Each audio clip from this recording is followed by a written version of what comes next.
June 2018, two paralegals are shot to death while at work in Scottsdale, Arizona. It was chaos. It was absolute chaos. This is downtown Scottsdale. This is a popular area, even in the middle of the summer when it's 100 degrees. There was a myriad of things that we were trying to understand. Why were these two people targeted? The murders are quickly linked to a shooting the previous day and 3 more shootings over a 4-day period. He killed 6 people in 4 days. That is insane. That is the definition of a spree shooting. What happened in those few days affected people's life, not only at that particular incident, but beyond. A major investigation is launched with detectives receiving hundreds of leads. As the tips came in, all that information's, being put up on boards and whiteboards. We were getting several tips in the hundreds. Everything that we got, we were able to assign to an investigator to determine whether or not this is something viable that we should follow up on. Forensics tie all the scenes together, but who is the shooter? We had no direct link to one particular suspect, so we started gathering as much evidence as possible. We knew that we had evidence at all the scenes at this point, so all of it went back to our lab for processing. This is the story of a killing spree that left an entire area terrorized, 6 innocent victims who lost their lives, and a fast-paced police and forensics investigation that solved another case for the Bloodline detectives. It was a great feeling to know that we had tracked this killer down and stopped him before he killed again.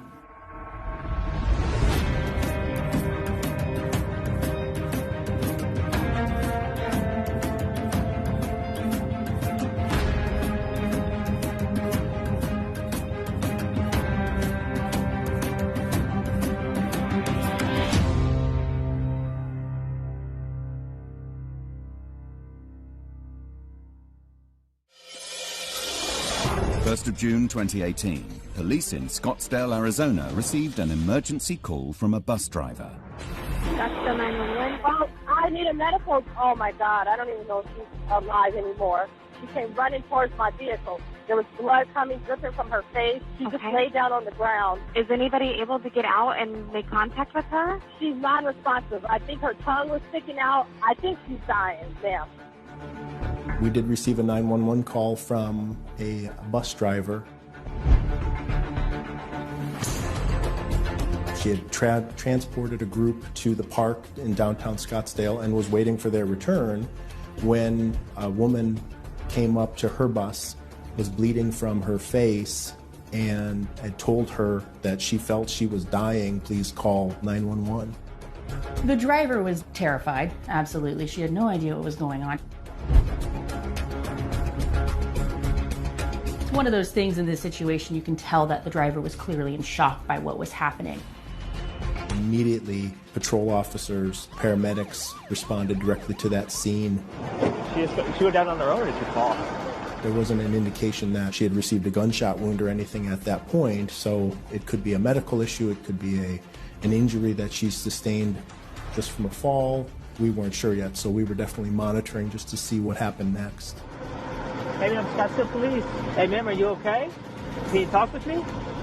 It was absolute chaos. I mean, this is downtown Scottsdale. It's by a library. It's by historic Old Town. So there are people everywhere. So police are trying to figure out what's going on. You have all these people coming in and out, people in businesses trying to figure out what's happening and are they at risk. At that moment, we did not know her identity. She was wearing just business clothes. I believe she had a dress on, but she had no identification with her at all. And as soon as the 911 call was made, she immediately went unconscious. Did you guys see what happened? I know she came running into my bus.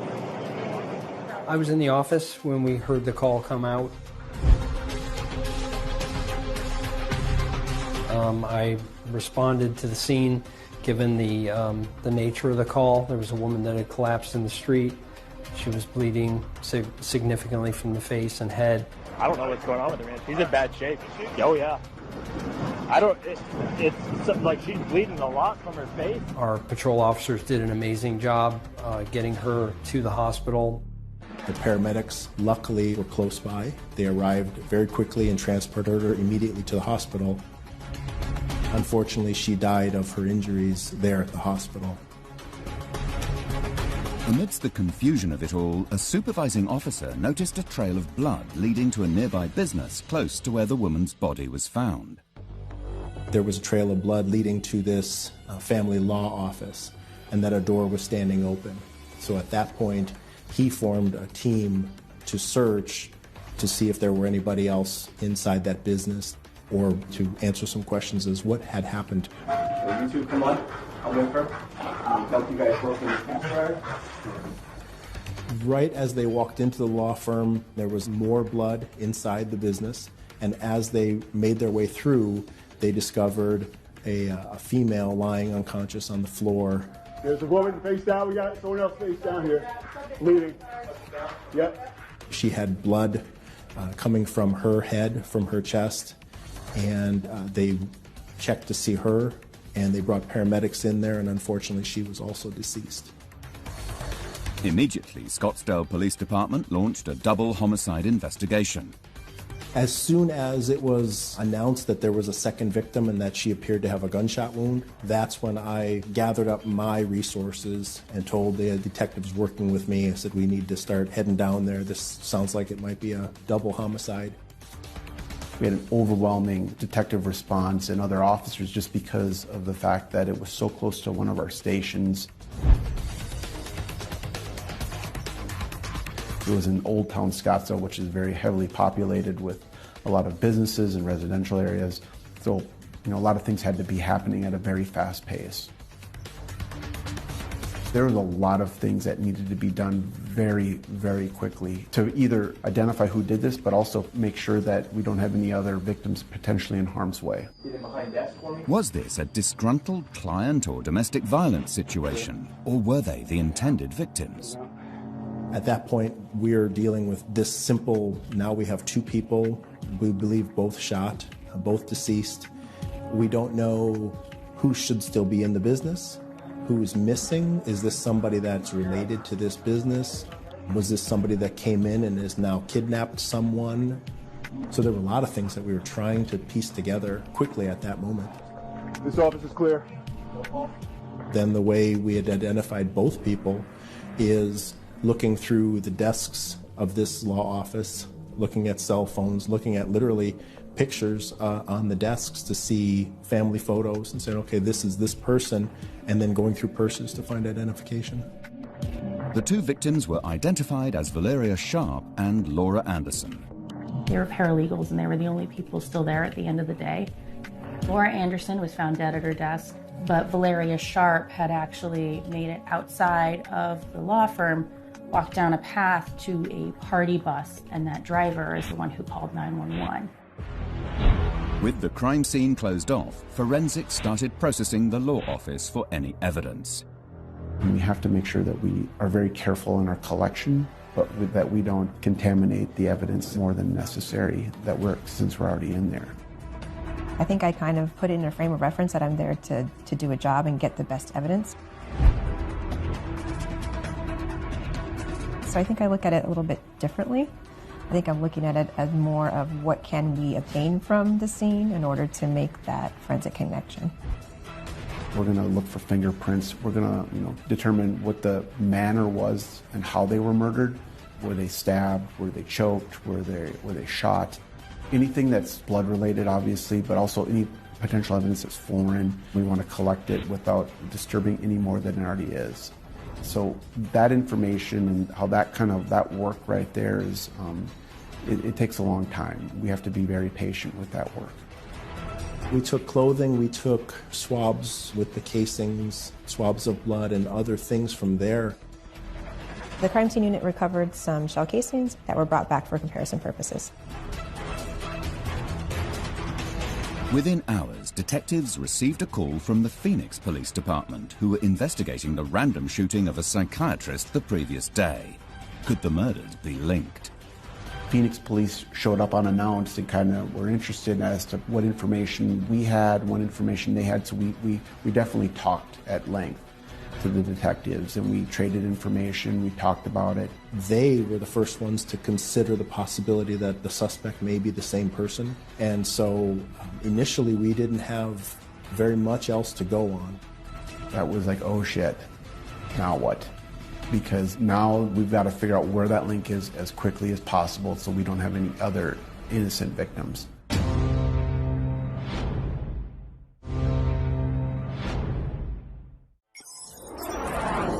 On the 1st of June 2018, police in Scottsdale, Arizona were investigating a shooting in the Burt Feldman law firm that had left 2 people dead that afternoon.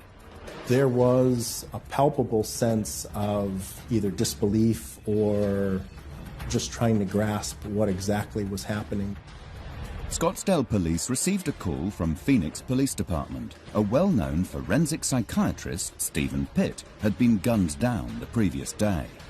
We were contacted by Phoenix PD, and they were immediately inquiring over if our cases could have been linked, and so we started working together right away. Now the game is on. Like, this is going to be something that's going to be huge. Dr. Stephen Pitt was known to police due to his work on several high-profile cases. If you're a homicide detective in the Phoenix metro area, you know who Stephen Pitt is, either because he's testified in a case of yours or you've seen him on TV. Stephen Pitt was a local celebrity. He was a forensic psychiatrist who was really renowned within his field. He had consulted on the John Benet Ramsey case, Columbine, as well as a number of other high-profile cases within the Valley. His work and his testimony is his opinion, so I could definitely see where someone would hold a grudge against him for whatever reason. Both police departments started to share their relevant evidence in the hopes of finding something that would link the 2 crime scenes. We had the luxury of having Phoenix Police involved in our case, which is the largest agency in Arizona, so we worked very well together with them. We started putting the scenes together and compared notes to see what exactly they had, what we had. The first thing that we found in common was the similar brand of ammunition was used and the same caliber, which again does not mean that they're exactly related, but is certainly a good step in the right direction. But we didn't have anything that was concrete. We didn't have anything forensically that matched it, so we had to rush that casing to the crime lab.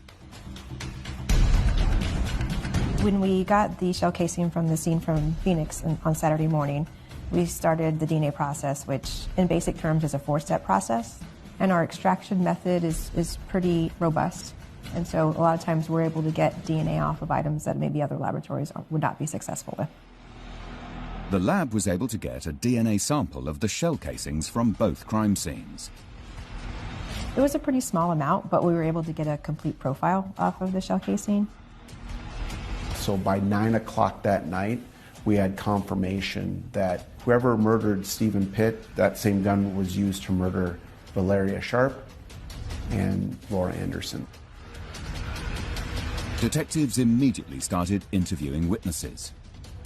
We interviewed a few different witnesses. We started canvassing the neighborhood, looking for surveillance video, looking for anything that would give us the lead that we were looking for.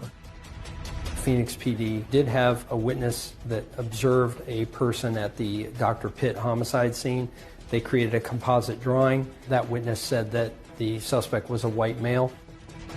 As the police continued with their investigation, the lab was instructed to put the DNA sample that they'd received from the shell casing through the DNA database in the hopes of finding a match. At the time of the case, it was an unknown profile that we put into the DNA database system called CODIS, and it was searched against other profiles in that database. We were not able to find a hit at the particular time.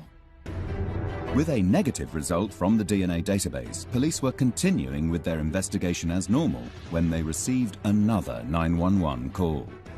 Scottsdale 911. I believe my husband shot himself. You believe he shot himself? Yes, he's in his office and there's a bullet casing. Ma'am, do you see a gun anywhere? I don't. And what's his name? Marshall Levine. Oh my God.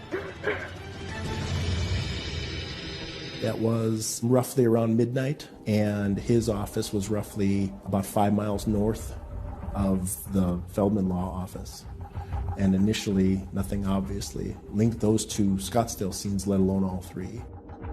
What we had learned is that Marshall was due home sometime after 5 or 6 p.m. that evening, and he had never come home. And so his girlfriend came to the counseling office to look for him sometime around maybe 11:30, quarter to 12.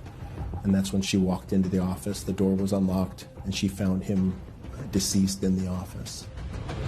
I don't think she had identified the fact that he'd been shot yet, and so she was calling for medical help. This was a medical emergency, and it wasn't until the officers got there and then they saw the evidence and him lying there that they knew that he'd suffered a gunshot, actually 2 gunshots to his head. It was a bit different, though.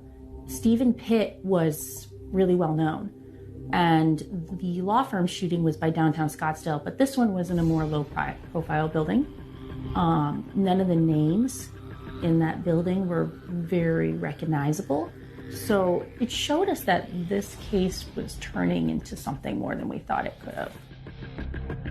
Investigating officers make their way to the office of Marshall Levine and from the start were able to make some connections to the other crime scenes. The first thing I saw was 2 expended .40 caliber casings on the ground that were similar to the ones we found in the other scenes. The first interesting thing, they were not the same brand, but they were the same caliber.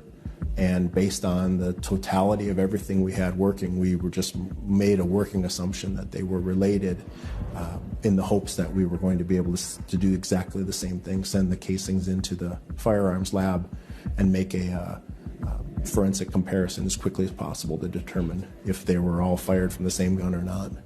At the time, we had to try to sort of going through client files, going through evidence at the scene to determine how is Stephen Pitt here and the Feldman law firm here, and then Marshall Levine, and then maybe was he the direct target involved with all this, or is this person that also he shares an office with? So there's a lot of moving parts. And unfortunately, these are businesses that every business involved has hundreds of clients. So it's the needle in the haystack at that point. You don't even know where to look.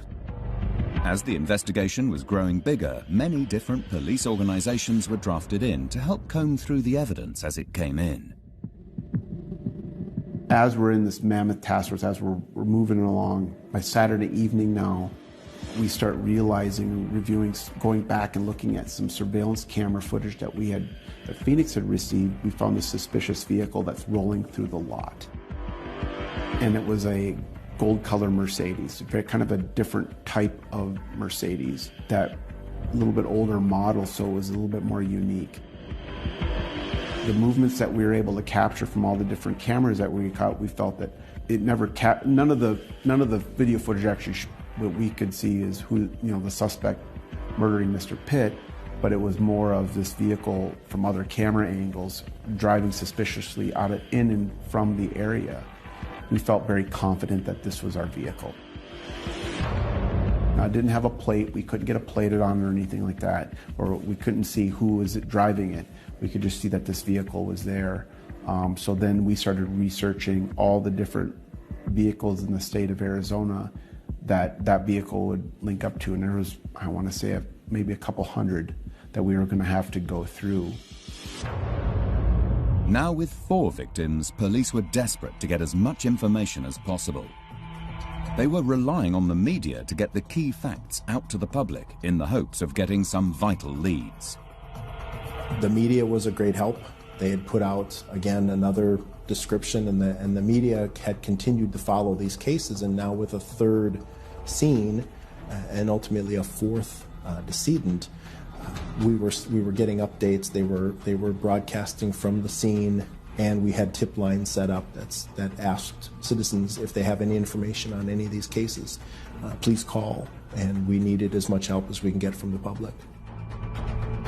We were getting several tips in the hundreds, and they ranged from anything from former boyfriends or former husbands with anger issues, people that looked like the composite sketch or resembled the sketch that we put out, to people in the business, other psychiatrists and psychologists and other attorneys that were putting 2 and 2 together and coming up with someone that they thought might be of interest for us to take a look at. The whole day Saturday was spent pretty much just vetting out all these different tips that came up with no real connections. No one tip came in on that day that had all 3 locations or all 4 victims linked together. We're interviewing an awful lot of people at that time. I have detectives out talking to everyone related to the 2 victims that we had, as well as anyone associated with the law firm. And so getting that information back about who said what, it takes time to process that and eventually bring it back to the command post. It was not until the Sunday morning that investigating officers got a tip from a member of the public that ignited great excitement. We received a phone call from Connie Jones. She believed it was her ex-husband that had committed the murders, and she said at that point in her tip, she said that she has, or rather he has, a connection with all 3 locations. The information that Connie gave on that initial tip, I assigned Detective Heinzelman to look into, because it was the first tip that we got that linked all 3 victims together, or 3 victim locations in some manner. When I spoke to Connie, I introduced myself. I said I received her tip and I was curious as to why she believed Dwight was involved. She proceeded to tell me that Elizabeth Feldman was her divorce attorney, that she and Dwight divorced in 2009 into 2010, that part of the court hearing and part of the child custody issues that they were going through, Dwight needed to be evaluated. Dr. Stephen Pitt was the clinical psychiatrist that evaluated Dwight during their divorce. And then Connie told me that as they were watching the news coverage of the homicides that were unfolding, that it was actually her son who saw the remote location of that life coach office with Marshall Levine, and he had said that that's a place that he used to go to see a therapist in that location. Here's the first tip that we got that linked all 3 victims together, or 3 victim locations in some manner. Then she also gave me some more information, such as his vehicle, that she said that he drives a gold Mercedes. That's when it got real. That's when things really started to go into complete overdrive as to, this is probably our guy. Where is he right now? It was exciting, and the chase was on.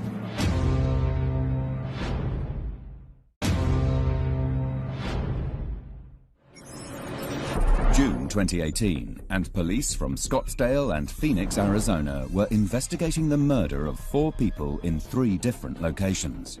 We were very concerned about what we had in front of us, and so there was no time to waste. We knew we needed to get together as a collaborative and start working this thing immediately. Following extensive media reports, police received a tip from Connie Jones, who believed the killer was her ex-husband Dwight.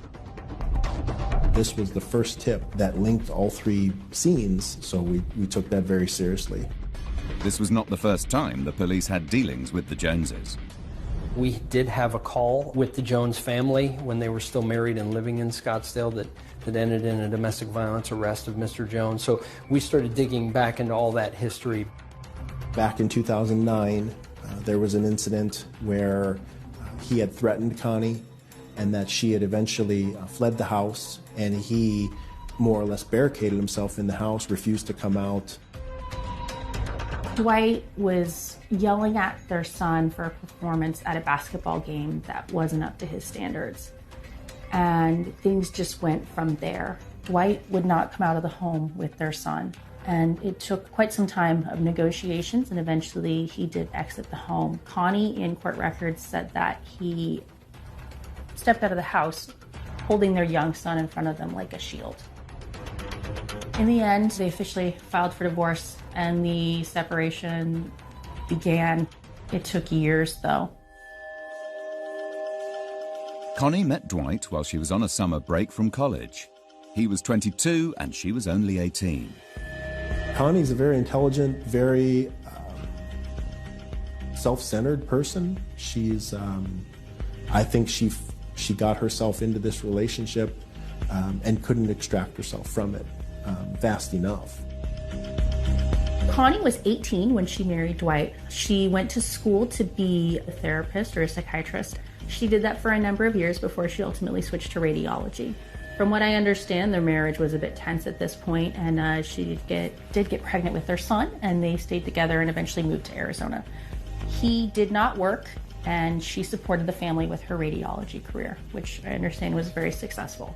She was more or less in just shock by the fact that he was exacting this vengeance, but in the same respect, I think she always knew he was capable of this, and she took precautions to protect herself. Unfortunately, she just didn't realize how much he was planning on doing. Now that police had a name, they redirected the resources to focus on Dwight Jones, in the fear that he was at large, creating mayhem. The first thing we did was just a literal physical surveillance, and I sent surveillance teams over. I knew that there were 2 different addresses, both of which were extended stay, long-term hotel rooms where he had been staying, actually for the previous 9 years. So I had teams respond to both in the hopes of finding Dwight. It was Sunday afternoon, between 1 and 2 in the afternoon is when they had first seen him. We find him driving down the road. Our detectives just by luck say, I think this is him. He's in this car and it matches him. It looks just like him. He's driving the car, so we follow him. We verify, yep, that's his car, that's him. We start following him around extremely close, but not to get burned, not to get caught by him. During the course of the day, he made several small trips. He went to several convenience stores, to a McDonald's restaurant, and then ultimately to a friend's house where he spent about an hour and a half with a friend in Phoenix in an apartment complex. After that, he proceeded to go to a McDonald's where he eventually was seen walking over to a dumpster, and he was throwing things away in the dumpster. Our surveillance team went to the dumpster. They discovered a small caliber pistol was tossed in the trash there. It was not the same caliber as the weapon used for the homicides, but we believed he had tossed that in the trash, and so that became a concern as to who owns this gun, what's the significance of him throwing it away. In the meantime, officers were also checking Dwight's phone records to see if they could create a picture of his movements over the previous days. His cell phone had put him in the area of a unique area in Fountain Hills, which kind of raised some concern as to he's never really gone out there, not since we were following him around. He had made some phone calls to a landline to a residence there. We had also found some cell tower activity where we could place him roughly in the area of that residence sometime earlier that day, that Sunday afternoon, prior to us initially locating him. This is the first time that we had a residence, that we had information that we believed he had been there. And so our first priority was to go there to check the welfare of anybody who may be living there, see who they are, did they know him, maybe that'll give us some more information, but primarily to check their welfare. When they got there, they found the place locked and no one answered the door. They were able to get a ladder and look through an upstairs window, and they saw a victim who had appeared to have been shot. So they forced entry to the house and found that both victims were shot and had been killed. We identified them as Brian Thomas and Mary Simmons.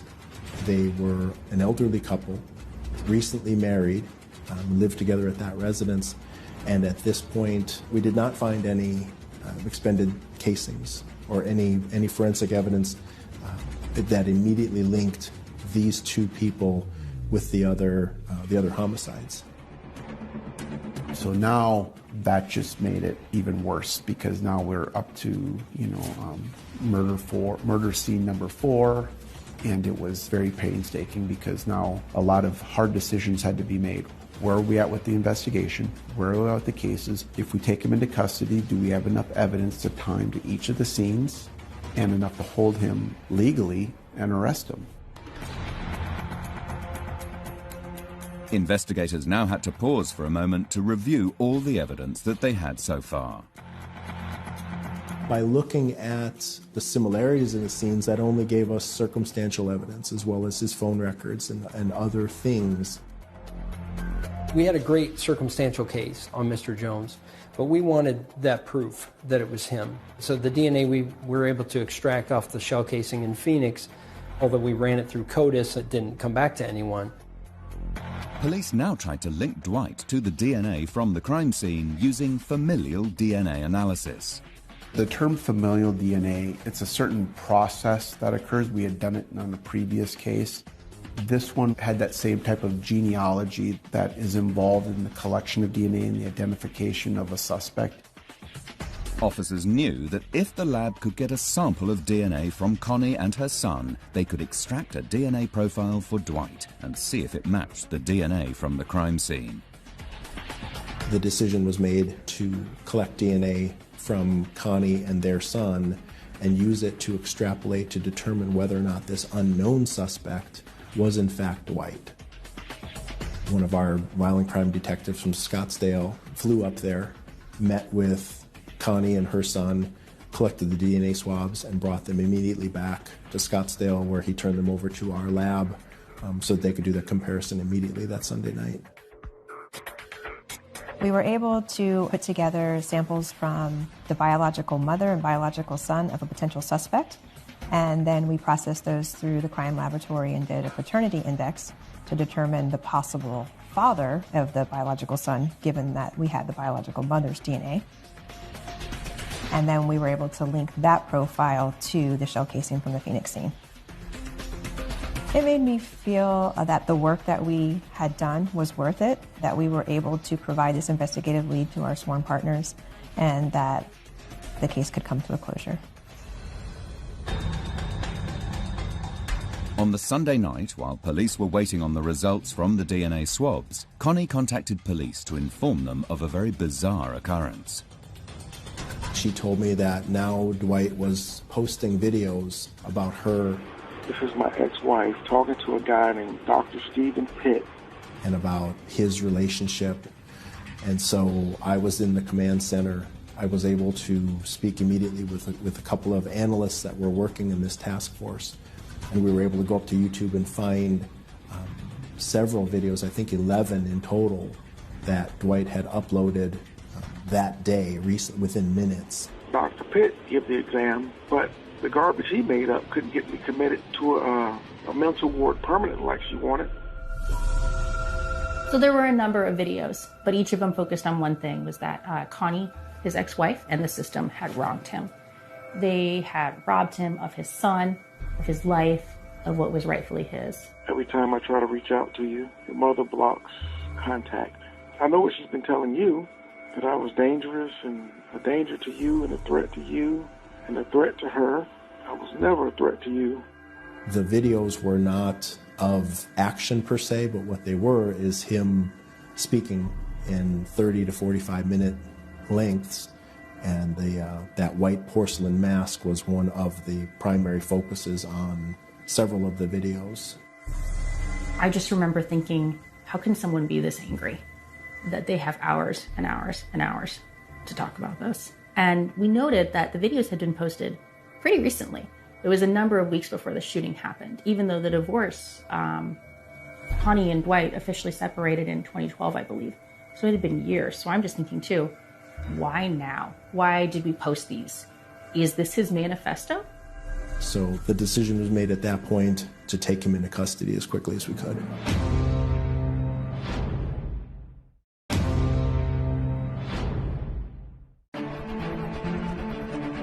June 2018, and Scottsdale police have teamed up with Phoenix police to try and arrest Dwight Jones, who is suspected of killing 6 people.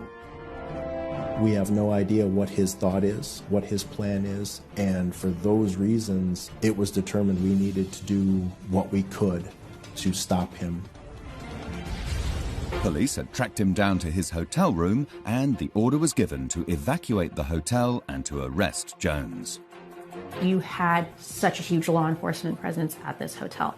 And then you have everyone from the hotel who's been evacuated and they're just confused and the street is shut off. Get out behind the bush, the wall. Lay low behind the wall. This initially started happening pretty early in the morning. So everyone's on their way to work and you just have all these helicopters overhead as everyone's trying to figure out what's going on. Come back this way, behind the building. Get behind the building. Go back behind the building, okay?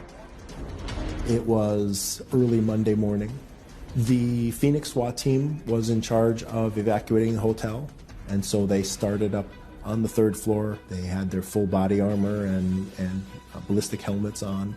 They were a fully functioning SWAT team, knocking on doors, waking people up and evacuating them out of the hotel. Unfortunately, before they were completely done, although they were nearly done with evacuations, we believe Mr. Jones detected their presence. They initially attempted to have him surrender, and they called to him to stop and give himself up at that point.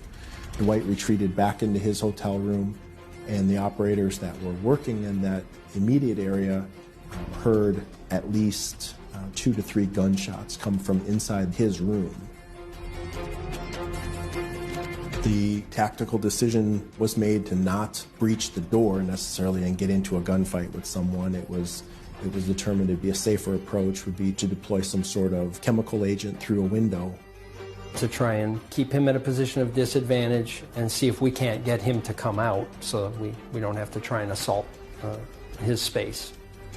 There were several canisters of chemical munitions that were introduced into the room to make it uncomfortable, to ultimately hopefully have Dwight surrender.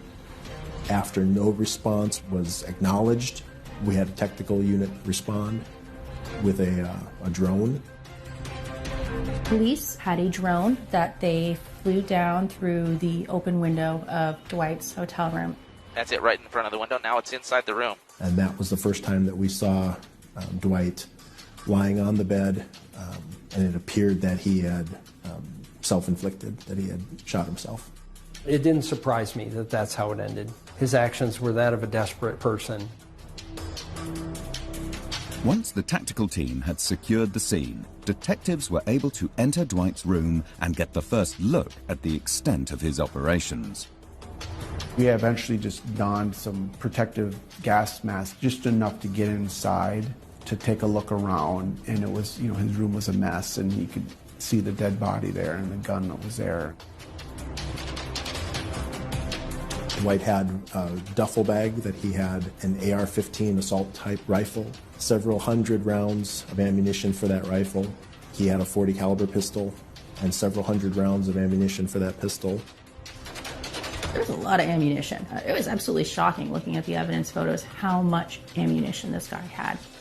He had every single handwritten note from all the hearings of his thoughts on what Connie was saying. He had pictures, he had books, he had receipts, he had old photos. I mean, it's almost like every single thing he had was just crammed into this tiny, tiny hotel room. Interestingly, he also had what appeared to be a black t-shirt with the letters police in white lettering, a hat with the word police on it, and some form of a badge on a neck chain that in a quick glance could pass for a police badge. I am 100% confident that he was planning some very large mass murder shooting spree to take place either in a courthouse or at Connie's businesses or someplace of his choosing. I don't know as to who that next victim was, but to say that he was gonna continue to kill, he would have. Over the course of the next few days, a picture of what Dwight Jones was like would slowly emerge through the media. We learned everything about Dwight.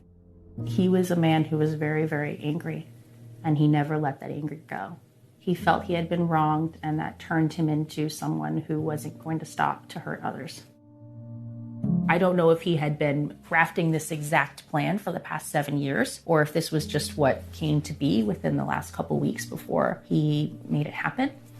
But certainly it seemed he had planned to hurt the people who had hurt him. He was a very disturbed man. I think he was violent, sociopathic, and dangerous. What concerned me the most is the anger that he had, the resentment that he had all those years that he still held with him, and then act on it. That's what concerned me the most. With Dwight's killing spree brought to an end by police, the victims' families could finally get some answers to the senseless events of the past 4 days. It's over. Dwight Jones is dead, and in that respect, you can take a little bit of solace in saying there's justice here, but there's no closure, the only thing we can do is move on and heal from it. I can only imagine what Connie and her family have been going through for all those years, wondering if he was going to catch up with them, and just the constant state of fear that must have been. Despite all of this, she maintained her poise through every single interview, and she is very, very strong for what she's been through. Having seen her speak about this, we feel great sorrow for the families and for the victims. Even knowing that this man very likely could have killed her, and how she's taking care of herself and her son is very impressive. I mean, I'm sure the families are still going through a healing, grieving process. This will never leave them, but I think the community as a general is healed. This case was one that did not elude investigators for very long, but it was not until the use of familial DNA that they were able to link all the homicides to Dwight Jones. I would say that familial DNA played a very large role in this as a confirmatory, to turn around and to say that this was in fact Dwight, and this was the first true piece of evidence. So on a scale of 1 to 10, this would have been a 10. This was the piece of evidence connecting Dwight to all the murders. I think it's important in cases that you have exhausted every other avenue, and I think it's relatively new and novel, but I think it's going to be the future of how we do investigations. I think no longer the DNA match is going to be enough. When they're out there looking for somebody, they're going to need those ancestral type genetic information to be helpful in the case. And the fact that it's proven to be successful, I believe that's going to be used more common and more frequently in the future. It really relieved me to know that that technique could be done, because in the past it hadn't been successful. So now that it had been successfully done, it just helped me for future cases understand that it's definitely a possibility.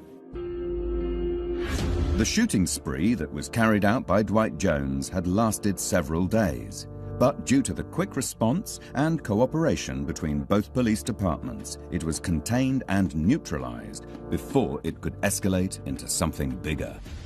An extreme amount of gratitude goes out to the people on the ground, and they have to do the hard work. I mean, as supervisors, we can sit back and make the hard decisions, but the ones that are doing the work, they make my job a lot easier by doing good police work. Never seen anything like it. We work together all the time, but the speed at which this team came together was remarkable and exceptional, and I was just incredibly proud to be a police officer that day. We know that we had the resources in DNA. They knew they had the resources in the firearms unit. And if we hadn't worked together, having DNA on an item but not being able to relate the firearms, maybe would have been not the best investigative lead for our process. I'm proud of everybody that worked on this case. Murder always leaves a trace. There's always forensic evidence. There's always witness, or at least someone who knows something about the victim, about the suspect. And it's just our ability to gather up the information and the evidence and putting that puzzle piece together to come up with a full picture. But there's evidence in every scene. It's just a matter of us finding it.